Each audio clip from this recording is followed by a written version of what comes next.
Des files d'attente interminables devant les rares stations-service ouvertes, avec un objectif, réussir à obtenir un peu d'essence. Je prie pour qu'il y ait de l'essence quand mon tour viendra. Parce qu'à force d'attendre, beaucoup de gens ont vu leur réservoir se vider juste avant de faire le plein. C'est très difficile. J'ai dû venir de la région de Malazine pour me ravitailler. Ce n'est pas facile.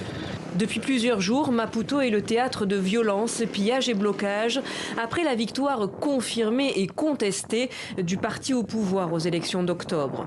De nombreux commerces sont restés fermés, des routes barricadées. Les habitants commencent à manquer de tout. Dans les supermarchés, certains tentent de faire des réserves. Nous achetons plus que l'essentiel. L'idée aujourd'hui était d'acheter 1, 2 ou 3 sacs de plus pour éviter une pénurie dans les jours à venir.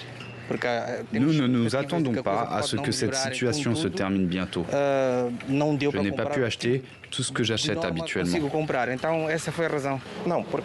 Comme vous le voyez, la boulangerie est bondée. Il y a une grande file d'attente.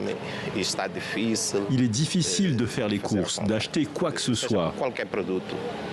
Ces derniers jours ont été extrêmement difficiles.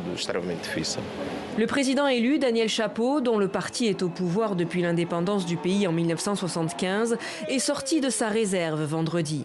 Dans un communiqué, il a appelé à la non-violence et à l'unité, assurant qu'après son investiture mi-janvier, il serait le président de tous. La situation est difficile et les jours à venir seront très durs pour tous les Mozambicains. Nous demandons aux parties impliquées dans cette situation de se réunir et de résoudre le problème. Selon le bilan d'une ONG de la société civile, plus d'une centaine de personnes seraient mortes dans ces violences post-électorales depuis le début de la semaine.